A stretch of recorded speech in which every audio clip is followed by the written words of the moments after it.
Hello champions, কেমন আছো তোমরা সবাই? আশা করি তোমরা খুব ভালো আছো এবং ভালোভাবে পড়াশোনা করছো। তোমাদের কিন্তু মাধ্যমিকের পরীক্ষার দিনক্ষণ তোমরা হয়তো পেয়ে গেছো, তো সে মতো নিজের পড়াশোনার গতিবেগটা বাড়িয়ে ফেলো। তো চলো আমরা আজকে পড়াশোনা শুরু করি। প্রিভিয়াস ক্লাস আমরা পড়েছিলাম যে স্নায়ুতন্ত্র, সেই স্নায়ুতন্ত্রের গঠনগত ও কার্যগত একক হচ্ছে নিউরন বা স্নায়ুকোষ। নিউরন বা স্নায়ুকোষকে স্নায়ুতন্ত্রের গঠনগত ও কার্যগত একক বলা হয়, তাই তো? আর প্রিভিয়াস ক্লাসে এই নিউরনের সুন্দর করে আমরা চিত্র এঁকেছিলাম। সেই চিত্রের মধ্যে কিছু কিছু মেন জিনিসগুলো আজকে আমরা যে নামকরণ করেছিলাম সেগুলো আলোচনা করব।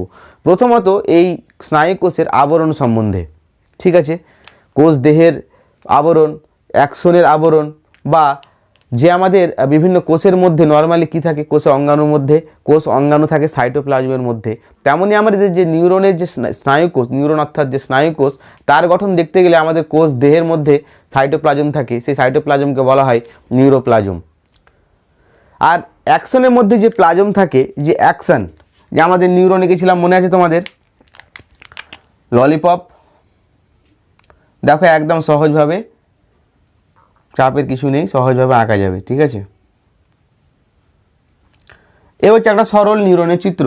মাঝে ছিল আমাদের নিউক্লিয়াস, নিসলদানা ছিল, তাই তো? আর রাইবোজোম ছিল, কিছু কিছু মাইটোকন্ড্রিয়া ছিল। আর এটাকে আমরা কি বলেছিলাম? ডেনড্রন। আর এটাকে আমরা বলেছিলাম অ্যাকশন। নিশ্চয় মনে আছে। এই কোষ দেহের মধ্যে সাইটোপ্লাজম থাকে বা তরল ধাতব পদার্থ থাকে, আর এই অ্যাকশনের মধ্যেও কিন্তু সাইটোপ্লাজম থাকে, কিন্তু স্থান বিশেষে এদের নামকরণগুলো আলাদা। যেমন অ্যাকশনের যদি আবরণ সম্বন্ধে পড়ি, আর এটা ক্লাস 10-এ তোমাদের কোশ্চেনটা বেশ ঘুরিয়ে আবার একই কোশ্চেন বারবার জিজ্ঞেস করে প্রতি বছর অ্যাকশনের আবরণ সম্বন্ধে। আর এই অ্যাকশনের মধ্যে আমরা কিছু কিছু মোটর বীজের মতো অংশে গেছিলাম না, মনে আছে? এই মটর বীজ ছবি এঁকেছিলাম, তার উপরে কিছু আবরণ ছিল, সেটা আমরা এখন বড় করে আঁকবো। তো অ্যাকশনের মধ্যে যে সাইটোপ্লাজমটা থাকে তাকে বলা হয় আমাদের, নোট করো তোমরা, বলা হয় অ্যাক্সোপ্লাজম। কি বলা হয়? অ্যাকশনের মধ্যে যে সাইটোপ্লাজমটা থাকে তাকে আমরা কি বলবো? অ্যাক্সোপ্লাজম।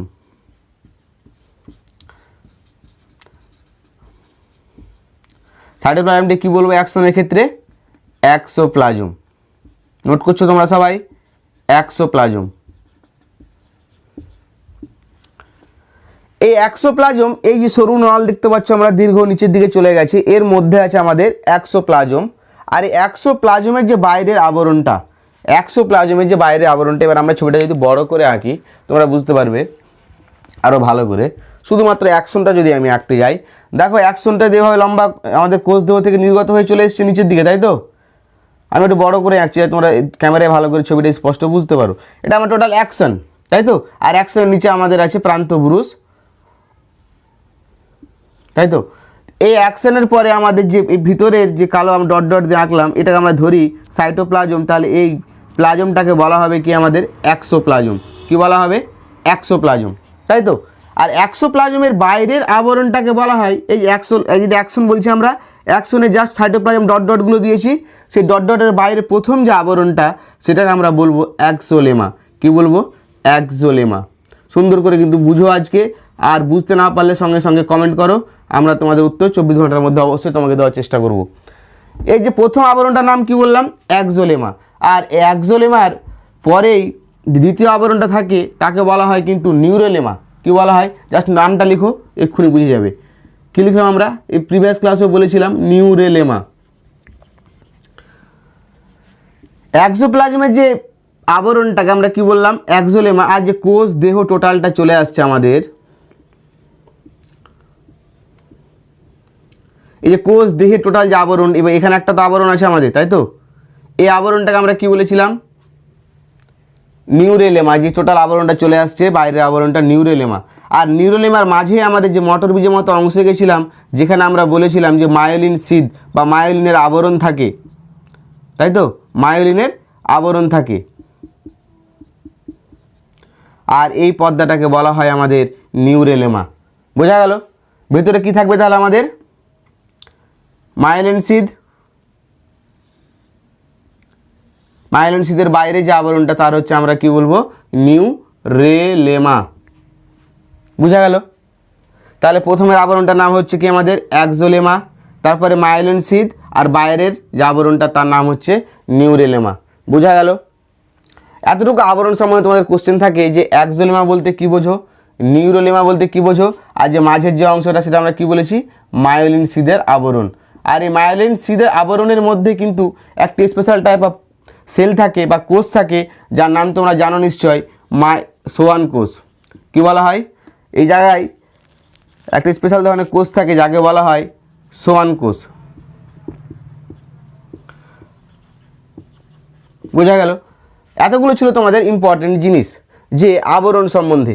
এবার দেখো মাঝে একটা যে আমাদের মোটা সিমবিজের মতো অংশ বললাম বা বাদামের মতো অংশ বললাম, মাঝে একটু গ্যাপ ফাঁকা হয়ে আছে না, এই অংশকে কি বলা হয়? এই অংশকে বলা হয় আমাদের র্যানভিয়ারের পর্ব। কি বলা হয়? র্যানভিয়ারের পর্ব।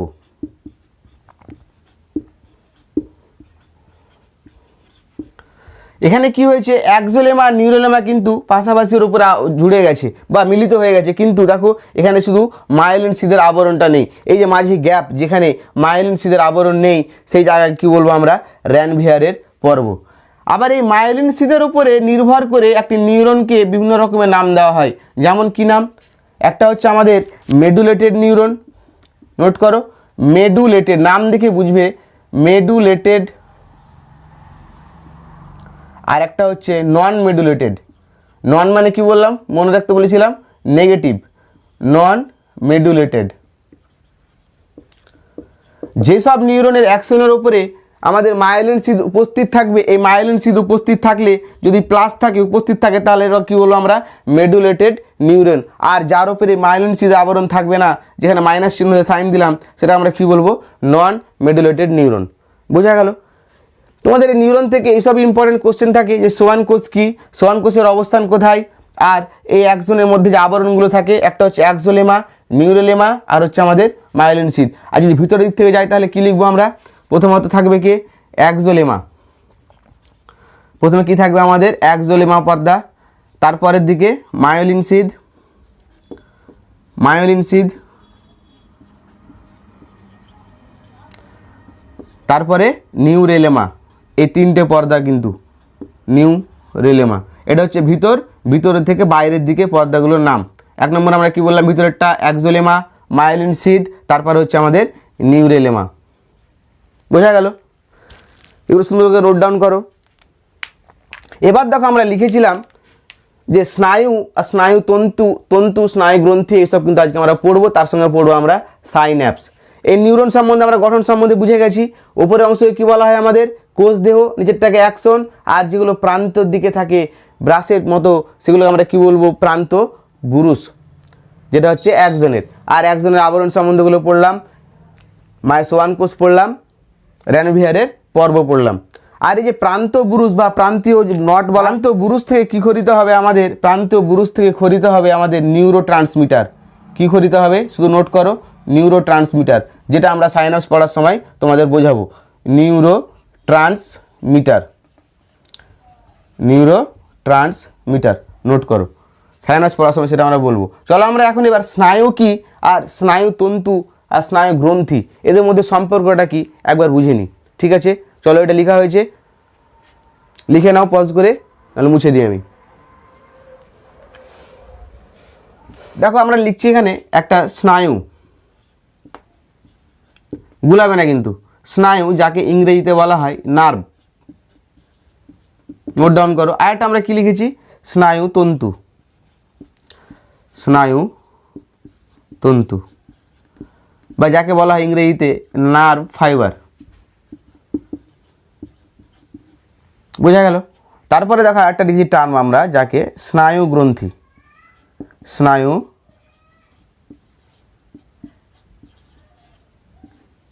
যাকে ইংরেজিতে বলা হয় নার্ভ গ্ল্যান্ড। খুব সহজ, একদম একেবারে সহজ জিনিস, ভুলাবে না কোনো দিন। আর দেখো তোমরা একটা গঠন দেখলে কীরকম বুঝে গেছিলাম, সেই নিউরনে আমরা কি দেখেছিলাম, একটা কোষ দেহ থাকছে, আর কোষ দেহ থেকে একটা লম্বা প্রবর্ধক নিচের দিকে চলে গেছে, যাকে আমরা বলছি অ্যাকশন। দেখো অ্যাকশনটা লম্বা হয়ে আছে না, একটা সুতোর মতো অংশ নিচের দিকে ঝুলে গেছে। এখান থেকে আমরা মনে রাখবো যে যখনই স্নায়ু তন্তুর কথাটা যখন আসবে, তখন মনে রাখতে হবে যে অ্যাকশনের উপরে যখন আবরণ থাকবে, অ্যাকশনের উপরে যখন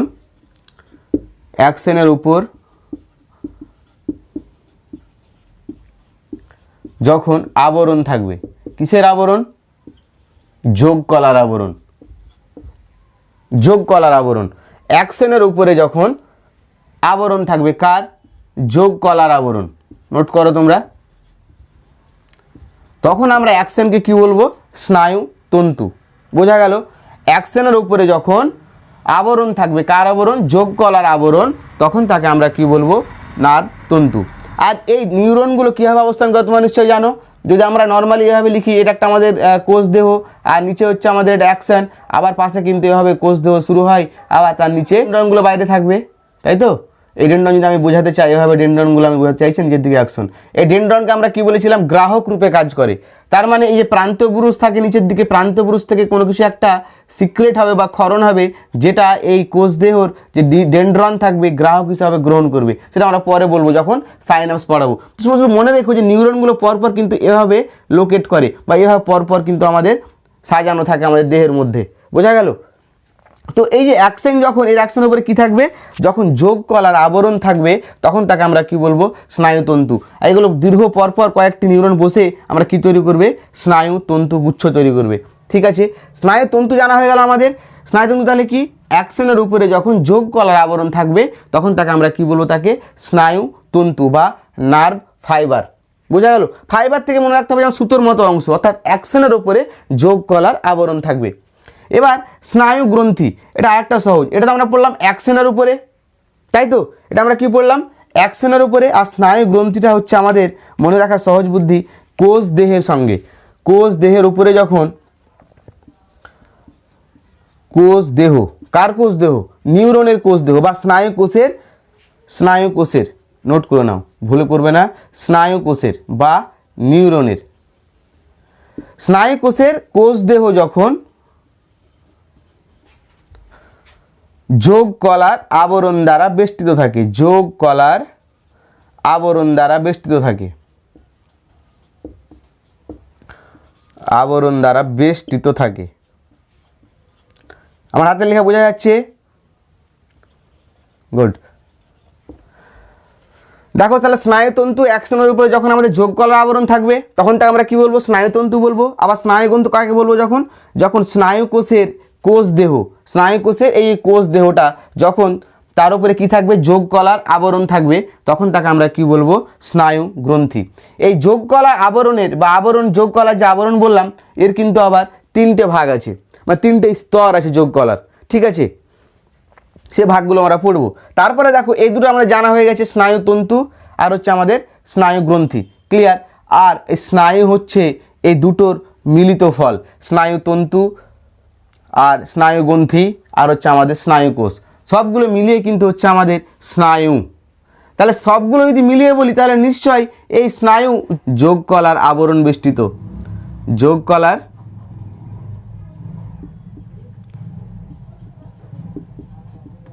আবরণ বেষ্টিত। আর কি যুক্ত হবে? রক্তবাহ, রক্তবাহ ও ফ্যাট কোষ যুক্ত স্নায়ুতন্তুগুচ্ছকে, সুন্দর করে লিখো,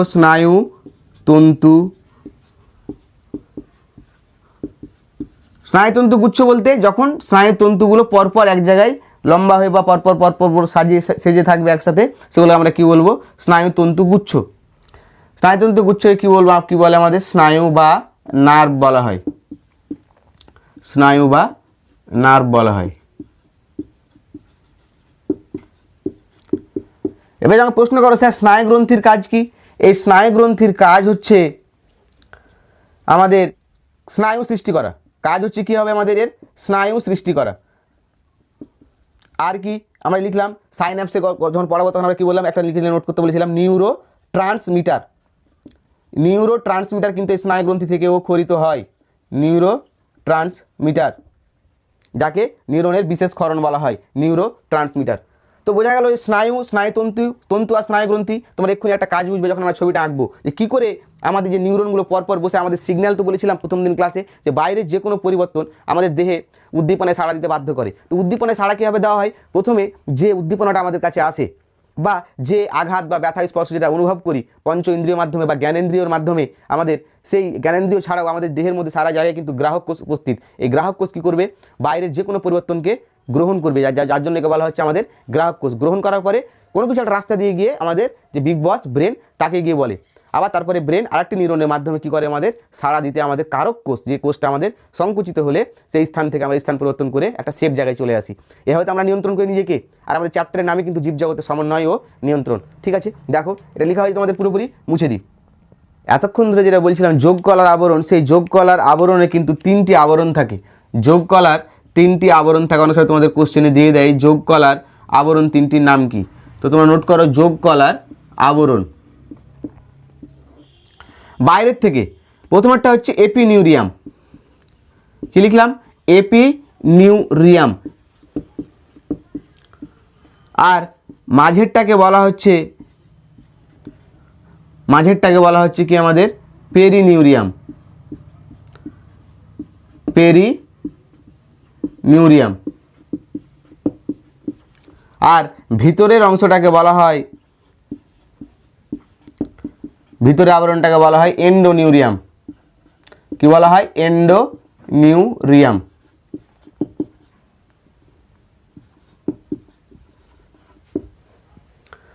বোঝা গেল? মাঝেরটাকে কি বলা হয়? আমাদের পেরিনিউরিয়াম। আর এপিনিউরিয়ামটা হচ্ছে বাইরের আবরণটা। ঠিক আছে, বাইরের যে আবরণ তাকে আমরা কি বলবো? নামটা হচ্ছে ওর এপিনিউরিয়াম, মাঝেরটা হচ্ছে পেরিনিউরিয়াম, আর ভিতরেরটা হচ্ছে আমাদের এন্ডোনিউরিয়াম। তাহলে আমাদের যে যোগ কলার আবরণটা কেন বললাম? যে আমরা স্নায়ু পড়লাম বা স্নায়ু তন্তু পড়লাম, সেখানে কিন্তু পড়েছিলাম যে আবরণ বেষ্টিত, যোগ কলার আবরণ বেষ্টিত। সেই যোগ কলার কিন্তু 3 ধরনের আবরণ থাকে। বাইরেরটাকে বলা হয় এপিনিউরিয়াম, মাঝেরটাকে বলা হয় পেরিনিউরিয়াম, আর ভিতরেরটাকে বলা হয় এন্ডোনিউরিয়াম। বোঝা গেল? এবার যে আমরা স্নায়ুগুলো বললাম, যে নার্ভ বললাম, যোগ কলার আবরণ বেষ্টিত আর রক্তবাহ ও ফ্যাট কোষ যুক্ত স্নায়ু তন্তুগুচ্ছকে বলা হয় নার্ভ বা স্নায়ু। এই স্নায়ু সংজ্ঞাটা আমাদের ক্লিয়ার। এবার এই স্নায়ুকে 3 ভাগে ভাগ করা হয় তার কাজের উপরে ডিপেন্ড করে, তাই তো? আর স্নায়ু মানে আমি কী বললাম? যে স্নায়ু তন্তুগুচ্ছর সমষ্টি, তার সঙ্গে কী থাকবে? যোগ কলার আবরণ, আর একটা হচ্ছে ফ্যাট যুক্ত বা ফ্যাট কোষ যুক্ত থাকবে। ঠিক আছে, তো এবার এই স্নায়ুর আমরা কি বললাম? এই স্নায়ু হচ্ছে কার্য অনুসারে 3 প্রকার। ঠিক আছে, এটা লেখা হয়েছে তোমাদের, মুছে ফেলো। কাজের উপরে ডিপেন্ড করে বা কার্যানুসারে এই স্নায়ুকে 3 ভাগে ভাগ করা হয়। কার্য অনুসারে স্নায়ু 3 প্রকারের। বোঝা গেল? 1 নম্বর হচ্ছে, তোমরা শুধু নাম দেখে বলে দিতে পারবে, যেটা হচ্ছে অন্তর্বাহী। অন্তর্বাহী বলতে বাইরের স্টিমুলাসটাকে নিয়ে বা বাইরের উদ্দীপনাটাকে গ্রহণ করে বিগ বসের কাছে পৌঁছানো ব্যাপারটা, মানে অন্তরের দিকে যাচ্ছে, অর্থাৎ ভিতরের দিকে যাচ্ছে, অর্থাৎ আমাদের যে বিগ বস, যে গুরুদেবের কাছে যাচ্ছে, তাই তো? তাহলে সরি, প্রথমটা আমরা কি বললাম? মনে রাখবো আমরা অন্তর্বাহী। কি মনে রাখবো? অন্তর্বাহী। তার সঙ্গে ইংরেজি টার্মটা অবশ্যই মনে রাখবে, অ্যাফারেন্ট নার্ভ বা অন্তর্বাহী স্নায়ু। তাহলে প্রথমেরটা আমি কি বললাম? অন্তর্বাহী বা অ্যাফারেন্ট নার্ভ স্নায়ু। আর তারপরে দ্বিতীয়টা হচ্ছে আমাদের একটা অন্তর্বাহী লিখলাম, অর্থাৎ বিগ বসের কাছে একজন কেউ নিউরন বা স্নায়ুটা নিয়ে যাচ্ছে, তাই তো? স্নায়ুটা কে নিয়ে যাচ্ছে? আমাদের নিউরনগুলো নিয়ে যাচ্ছে, পরিবাহিত করছে, ব্রেনের কাছে নিয়ে যাচ্ছে। তারপর আবার তো ব্রেন রেসপন্সটা করবে, কার মাধ্যমে করবে? বা বহির্বাহী। তার সেই স্নায়ুটার নাম হচ্ছে বহির্বাহী, অর্থাৎ আমাদের বিগ বসের কাছ থেকে বাইরে বেরিয়ে আসছে রিয়াক্ট করার জন্য, অর্থাৎ বা প্রতিক্রিয়া দেওয়ার জন্য। সেই স্নায়ুটাকে আমরা কি বলবো? বহির্বাহী বহির্বাহী স্নায়ু, যাকে ইংরেজিতে বলা হয় ইফারেন্ট। ইথে আর নিয়ন টেকনিক কি মনে রাখবে? নিয়ন টেকনিকে এক্সিট, যেটা হয়তো কোনো কিছু একটা বাইরে বেরোচ্ছে, সেটা দাম কি মনে রাখবো আমরা? Efferent nerve. বোঝা গেল? কি বললাম? Efferent nerve. আর একটা হচ্ছে মিশ্র, এই দুটো প্লাস করে যেটা হবে সেটা হচ্ছে আমাদের মিশ্র স্নায়ু বা মিক্সড স্নায়ু, মিশ্র স্নায়ু বা মিক্সড নার্ভ। এই 3 ধরনের স্নায়ু লিখলাম। এই স্নায়ুর কিন্তু আমাদের নামগুলো মনে রাখতে হবে, উদাহরণগুলো মনে রাখতে হবে। তো অন্তর্বাহী স্নায়ু, দুটি স্নায়ুর নাম তোরা মনে রাখলে হবে। একটা হচ্ছে আমাদের অপটিক্যালস, কথাটা শুনেছো তোমরা? চশমার দোকানে আমরা গেলে কী লেখা থাকে গো? প্রায় অপটিক্যালস কথা লেখা থাকে না? তো অপটিক মানে হচ্ছে আমাদের চোখ রিলেটেড স্নায়ু, যেখানে চোখের সঙ্গে হয়তো যে স্নায়ুটা সংযোগ থাকবে বা চোখকে আমাদের যে নিজের কাজ করার জন্য যে হেল্প করবে, সে হচ্ছে আমাদের অপটিক স্নায়ু। আরেকটা আমরা মনে রাখতে পারি যেটা হচ্ছে অডিটরি। দেখো নামগুলো তোমাদের কেমন লাগছে না? ঘাবড়াবে না, আমার একটা আলাদা ভিডিও বানানো আছে, তোমরা লিঙ্কে যাও বা ডিসক্রিপশনে যাও, সেখানে আমাদের লিঙ্ক দেওয়া আছে আমার এই ভিডিওটার, বা এই স্নায়ুর নাম মনে রাখার নিনজা টেকনিক, ঠিক আছে? অডিটরি স্নায়ু, বোঝা গেল? এইগুলো কী স্যার যদি বলো? এগুলো হচ্ছে আমাদের পরবর্তী ক্লাসে পড়াবো করোটি হচ্ছে আমাদের, বা করোটি বলতে আমাদের যেখানে মস্তিষ্কটা যেখানে থাকে, সেখানে মস্তিষ্ক কথাটা বলা আমরা বলেছিলাম না? করোটি মিন্স আমরা বুঝবো যেখানে বিগ বস থাকে, সেখানে যে স্নায়ুগুলো বের হয় বা স্নায়ুগুলো নির্গত হয় সেগুলোকে বলা হয় করোটি স্নায়ু। আর এই করোটি স্নায়ুর মাধ্যমেই এই স্নায়ুতন্ত্রের নানান ধরনের যে রেসপন্সগুলো সেগুলো কিন্তু আমাদের সংগঠিত হয়। তো 12 জোড়া আমাদের করোটি স্নায়ু আছে। আর এই 12 জোড়ার নাম কিন্তু ভালোভাবে নাম যদি এখনই মুখস্থ করে ফেলো, তোমরা যদি যারা ডাক্তার হওয়ার স্বপ্ন দেখছো বা যারা নার্সিং করার স্বপ্ন দেখছো, তাদের কিন্তু এইসব পরীক্ষায় কোশ্চেনগুলো আসে। 12 জোড়া নার্ভের মধ্যে যে কোনো নার্ভের নাম জিজ্ঞেস করতে পারে, ঠিক আছে? তাহলে দুটো মনে রাখলাম আমরা। অন্তর্বাহী স্নায়ু কী মনে রাখবো? সবই কিন্তু অ দিয়ে, অপটিক স্নায়ু, অডিটরি স্নায়ু। তারপরে বহির্বায়ু স্নায়ুর মধ্যে আমরা মনে রাখবো, এখানে অ কিন্তু অন্য হচ্ছে আমাদের কী নাম লিখবো? অকিউলোমোটর। নামটা কেমন না? বারবার করে বললে অভ্যাস হয়ে যাবে, আর আমার ওই লেকচারটা দেখলে আরও সহজ হয়ে যাবে। অকিউলোমোটর স্নায়ু। আর একটা আমরা মনে রাখতে পারি, এখানে দুটো করে স্পাইনাল অ্যাক্সেসরি। ঘাবড়ানোর কিছু নেই, লেকচারটা দেখলে তোমার ক্লিয়ার হয়ে যাবে। তারপরে মিশ্র স্নায়ু, যেটা আমি কি বললাম, অন্তর্বাহী আর বহির্বাহী স্নায়ু নিয়ে গঠিত হবে যে স্নায়ু, সেটা হচ্ছে আমাদের মিশ্র স্নায়ু। এরও কিন্তু দুটো উদাহরণ মনে রাখতে হবে। একটা হচ্ছে আমাদের ভেগাস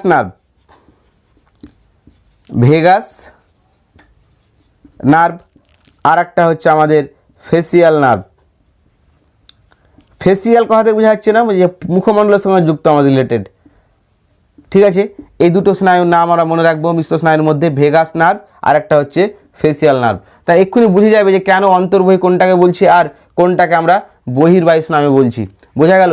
আরেকটা এখানে মার্ক করো, যেখানে অন্তর্বাহী মানে কেউ হয়তো গ্রাহক থেকে সিগন্যালটাকে ভিতরের দিকে নিয়ে যাচ্ছে, ব্রেনে নিয়ে যাচ্ছে। তো তাহলে আমরা কি বলেছিলাম, যে সিগন্যাল বা স্টিমুলাসকে যে পরিবহন করবে যে নিউরন, তাকে আমরা কি বলেছিলাম?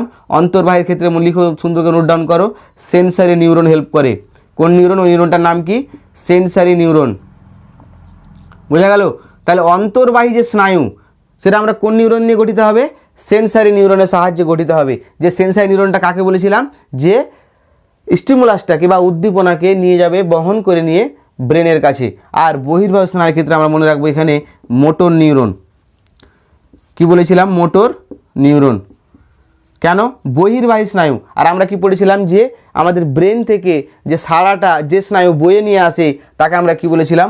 Motor neuron. মনে আছে? এতটুকু তোমরা মনে রাখো আর নোট করো। এক্ষুনি আমরা একটা ছবি আঁকবো, সেই ছবিতে তোমরা ক্লিয়ার হয়ে যাবে কোনটা অন্তর্বাহী স্নায়ু, কোনটা বহির্বাহী স্নায়ু, বা কোনটা সেন্সারি নিউরন, কোনটা হচ্ছে আমাদের মোটর নিউরন। বোঝা গেল?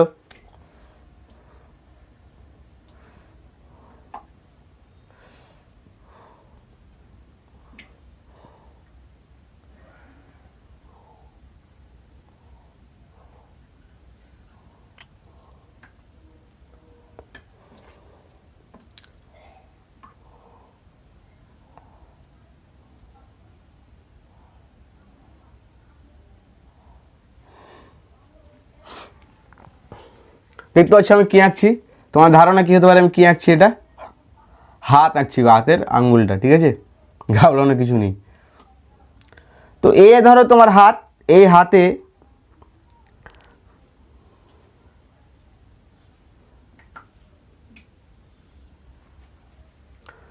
এটা তোমার হাত, এখানে হাতে কোথাও কোনো জায়গাতে তোমার আঘাত বা স্পর্শ লেগেছে, বা তোমার পরিবেশের উদ্দীপনা এসেছে, আঘাত, স্পর্শ বা চাপজনিত তোমার উদ্দীপনা তুমি পেয়েছো।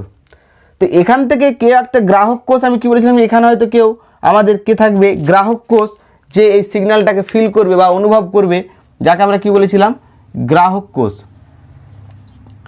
যে কি করবে, গ্রহণ করবে কাকে, আমাদের উদ্দীপনাকে, তাই তো।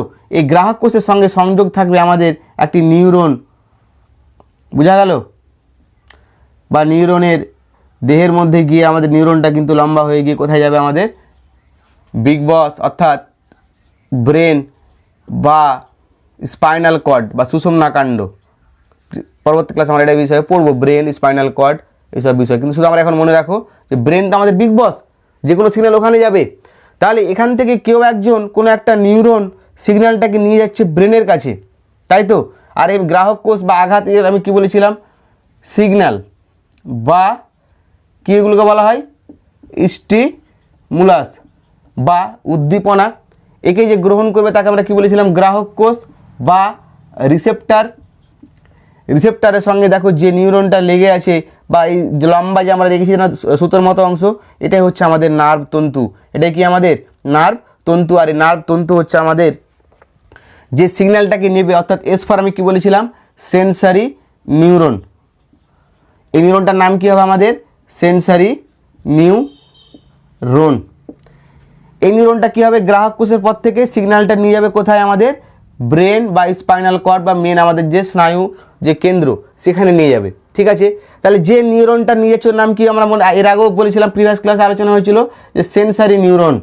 আর এবার দেখো এই বাইরের যে আঘাতটাকে ভিতরে নিয়ে যাচ্ছে, অর্থাৎ অন্তরের দিকে যাচ্ছে বা ভিতরের দিকে যাচ্ছে, এটাকে আমরা কী বললাম এক্ষুনি, একটা ভাগ কার্য অনুসারে। তাহলে প্রথমেরটা হচ্ছে আমাদের এটা, এই স্নায়ুর নাম কী হবে, অন্তর্বাহী স্নায়ু। কী নামের, অন্তর্বাহী স্নায়ু বা অ্যাফারেন্ট স্নায়ু, তাই তো। মানে অন্তরের দিকে যাচ্ছে না, অন্তরের দিকে অর্থাৎ বলতে ভিতরের দিকে যাচ্ছে, ব্রেনের মধ্যে, দেহের মধ্যে, বিগ বসের কাছে যাচ্ছে, তার জন্য আমরা কি বলছি, অন্তর্বাহী, ভিতরের দিকে যাচ্ছে, বোঝা গেল। তাহলে এই নিউরনটাকে স্নায়ুটাকে কী বলবো, অন্তর্বাহী স্নায়ু। আর অন্তর্বাহী স্নায়ু গঠনে কোন নিউরন সাহায্য করছে, আমাদের মনে রাখবো, এস ফর সেন্সারি নিউরন, অর্থাৎ এস দিয়ে সিগন্যাল, যে আঘাত বা বাইরের চাপটাকে যে নিউরন দেহের মধ্যে নিয়ে গিয়ে ব্রেনে পৌঁছায়, সেই নিউরনটাকে আমরা কী বলবো, সেন্সারি নিউরন। আর স্নায়ুটাকে কী বলবো, অন্তর্বাহী স্নায়ু। এবার ব্রেনে তো সিগন্যাল এলো, ব্রেন নিশ্চয়ই সিগন্যাল পেয়েছে, এবার কি হবে, এ পাশে আঁকি আমাদের দেখা গেল আমার এখানে আঘাতটা লেগেছে, আমার এটা হাতের সে বাইসেপস, তোমাদের হাতের সে বাইসেপস বডি নাকি, বাইসেপস, আর তোমার হাতের এখানে আঘাতটা লেগেছিলো, তাই তো। আর আঙুলগুলো আঁকছি না অত ভালোভাবে, মানে অ্যাকচুয়ালি পারি না ভালোভাবে, তাই তো। এরকম ব্যাপার নয়, সময় নষ্ট হবে। জাস্ট আমাদের এই জায়গাতে আঘাত লেগেছিলো হাতে, ক্লিয়ার। আঘাত লাগার পরে সিগন্যালটা আমাদের কোথায় গেছিলো, আমাদের ব্রেনে বা যে আমাদের যে মেন স্নায়ু কেন্দ্র, অর্থাৎ স্পাইনাল কর্ড আর ব্রেন, এখানেও সেমে গেছিলাম। তো ছবির জন্য দেখাতে বোঝাতে পারছিলাম না। তাহলে এটা আমাদের হাত, তো তাহলে আমার এখানে আঙ্গুলে যদি আঘাত লেগে থাকে, এখানে আঙ্গুলে আমার আঘাত লেগেছিল, আঘাতটাকে কোন নিউরন নিয়ে যাচ্ছিলো, সেন্সারি নিউরন, তাই তো। এবার ব্রেন এই সিগন্যালটা পাওয়ার পরে, ব্রেন বা স্পাইনাল কর্ড বা স্নায়ু কেন্দ্র সিগন্যাল পাওয়ার পরে আমাদের সাড়া দেবে, তো তাহলে বাইরের দিকে যে সিগন্যালটা আসবে বা যে নিউরনের মাধ্যমে আসবে, যে স্নায়ুর মাধ্যমে আসছে, যে এখানে আমাদের কারক কোষ, অর্থাৎ এটা ধরো পেশি, আমার হাতের পেশি, এই একটা হাতের পেশি, এখানে হাতের পেশিগুলো সংকোচন হলে কি হবে, আমার হাতটা যেখানে আঘাত লেগেছিলো যেই স্থানে, সেই স্থান থেকে হাতটা আমার মুভ করবে বা সরিয়ে নেবে বা সেফ জায়গায় আসবে। তাহলে একটা সারা ব্রেন থেকে এসে তোমার পেশিকে, অর্থাৎ পেশিকে আমরা কি বলেছিলাম, কারক, যার উপরে কাজটা হবে, কিসের জন্য, নিজের সাড়া দেওয়া কাজটা। ব্রেন থেকে যে সিগন্যালটা নিয়ে আসবে, দেখো অ্যারোটা কিন্তু মিনস করে এখানে, ব্রেন থেকে সিগন্যালটা কোন দিকে নিয়ে আসছে, বাইরের দিকে, অর্থাৎ দেহের বাইরের দিকে আসছে, অর্থাৎ কারকের দিকে, অর্থাৎ ব্রেন থেকে দূরে আসছে। এই জন্য এই স্নায়ুকে বলা হয় বহির্বাহী স্নায়ু বা ইফারেন্ট স্নায়ু। মনে আছে তো নাকি, বহির্বাহী স্নায়ু, যেটাকে বলা হয় ইফারেন্ট। আর ইফার আমরা কী মনে রাখতে বললাম, ইফার এক্সিট, অর্থাৎ বাইরের দিকে যাবে, যে স্নায়ুটা বাইরের দিকে আসছে, অর্থাৎ কারকে আসছে। তার ফলে তাহলে এই নিউরনটাকে আমরা কী বলবো, এখানে মোটর নিউরন, ওখানে যে আমরা কী লিখেছিলাম, সেন্সারি নিউরন। তেমনই এক্ষেত্রে আমরা কী লিখব, মোটর নিউরন। তার ফলে কিন্তু মোটর নিউরন স্নায়ুটা বা রেসপন্সটা নিয়ে আসার পরে এই পেশি সংকোচন ঘটার ফলে আমরা সেফ জায়গায় চলে আসি, অর্থাৎ পরিবেশের পরিবর্তনের সঙ্গে আমরা সাড়া দিয়ে থাকি। তাহলে বোঝা গেল কোনটা অন্তর্বাহী স্নায়ু, কোনটা বহির্বাহী স্নায়ু, বোঝা গেল তো? গুড। পরবর্তী আমাদের যে লাস্ট আমাদের টপিক আজকের হচ্ছে সাইন্যাপস। খুব ইম্পর্টেন্ট জিনিস এবং খুব সহজ মনে রাখার। সাইন্যাপস, গ্যাপস মনে রাখতে পারি না, সাইন্যাপস গ্যাপস, কোনো একটা গ্যাপ আছে কোথাও, এতটুকু গল্প পড়া শুরু হওয়ার আগে। তো সাইন্যাপস কথাটা আমরা মনে রাখবো যে আমরা এঁকেছিলাম না কীরকম, যে নিউরনগুলো পরপর বসে একটা তন্তুর মতো আকার তৈরি করে। ধরো আমি এখানে একটা নিউরন আঁকলাম, নিউরনে কোষ দেহ গেল, এবার আমি অ্যাকশন এঁকে দিলাম। এর নিচেও একটা ডেনড্রন থাকবে, যেটাকে আমরা গ্রাহক কোষ বলি বা কোষ দেহ থাকবে, আরেকটা স্নায়ু কোষ বা নিউরন পরপর তো বসে আমাদের স্নায়ুতন্ত্র তৈরি করছে বা স্নায়ুটা তৈরি করছে। তো এখানে একটা আমাদের কী থাকবে, নিউরন থাকবে, যে নিউরনে কোষ দেহ থাকবে, আর সেই কোষ দেহর বাইরেও নিচের দিকে কী থাকবে, আমাদের অ্যাকশন থাকবে। তো এই যে মাঝের যে গ্যাপটা, মাঝের যে ফাঁকা জায়গাটা, যেহেতু এদের নিউরনের এই মাঝে কোনো আমাদের প্রোটোপ্লাজম থাকে না, তো এই জায়গাটা ফাঁকা থাকে, কিন্তু কী জন্য কী কাজে ব্যবহার হয়, এই যে আমরা লিখেছিলাম প্রান্ত বুরুষ, অ্যাকশন এসেছে আমরা কী লিখেছিলাম, প্রান্ত বুরুষ। এই প্রান্ত বুরুষ থেকেই কিন্তু কিছু একটা পদার্থ খরিত হয়, যার নাম আমরা মনে রাখতে বলেছিলাম নিউরো ট্রান্সমিটার। কী মনে রাখতে বলেছিলাম, নিউরো ট্রান্সমিটার, তাই তো? কী পদার্থ খরিত হয় আমাদের, নিউরো ট্রান্সমিটার, বোঝা গেল? তো এই দুটি নিউরন, এ একটা প্রথম নিউরন আর এ হচ্ছে আমাদের দ্বিতীয় নিউরন, এ মাঝে যে গ্যাপ, সেই গ্যাপটাকে বলা হয় আমাদের সাইন্যাপস। সাইন্যাপসের কাজ কী হবে তাহলে, যে একটি নিউরন থেকে সিগন্যাল বা আমাদের যে স্নায়ু বার্তা, স্নায়ুটা কী হবে, নিউরো ট্রান্সমিটারের মাধ্যমে খরিত হয়ে এই যে আমাদের পরবর্তী নিউরনের কোষ দেহের যে ডেনড্রন থাকবে, যাকে রিসেপ্টার বলি আমরা বা গ্রাহক বলি, সে কিন্তু এটাকে নিয়ে রিসিভ করবে। তো এভাবে স্নায়ু স্পন্দনটা একটা নিউরন থেকে অপর নিউরনের মধ্যে পরিবাহিত হয়, আর এই মাঝের জায়গাটাকে বলা হয় সাইন্যাপস। নিউরো ট্রান্সমিটার একটা উদাহরণ মনে রাখবে, অ্যাসিটাইল কোলিন। কী মনে রাখবে তোমরা আপাতত ক্লাস 10-এ এইটুকু মনে রাখতে হবে, নিউরো ট্রান্সমিটারের নাম কি, অ্যাসিটাইল কোলিন। বড় বড় ক্লাসে এই বিষয়ে অনেক বিস্তারিত আলোচনা আছে। তো এটা হচ্ছে আমাদের কী মনে রাখবো, নিউরো ট্রান্সমিটার একটা উদাহরণ যদি বলি, অ্যাসিটাইল কোলিন, বোঝা গেল? আজকের আমাদের টপিকটা এই পর্যন্ত থাকলো। পরবর্তী ক্লাসে আমরা মেন যে স্নায়ুতন্ত্রের যে ভাগগুলো সেগুলো বিষয়ে পড়বো। আর তোমরা অবশ্যই প্রতিটা যে বোর্ডে আমি বোর্ড ওয়ার্ক করলাম সেটা কিন্তু অবশ্যই খাতায় লিখবে। আর যারা খুব সুন্দর লিখছো তাই ধন্যবাদ, তোমরা পাশে থাকো আর বন্ধুদের শেয়ার করো আর চ্যানেলটাকে আমাদের ছড়াতে সাহায্য করো, এটা তোমাদের কাজ। Thank you. আর স্নায়ুর নাম যারা বুঝতে পারছো না বা মনে রাখতে পারছো না, তোমরা ডেসক্রিপশন বক্সে যাও, সেখানে লিঙ্ক দেওয়া আছে এই স্নায়ুর নামগুলো মনে রাখার নিনজা টেকনিক। আজকের জন্য এতটুকুই, ভালো থেকো।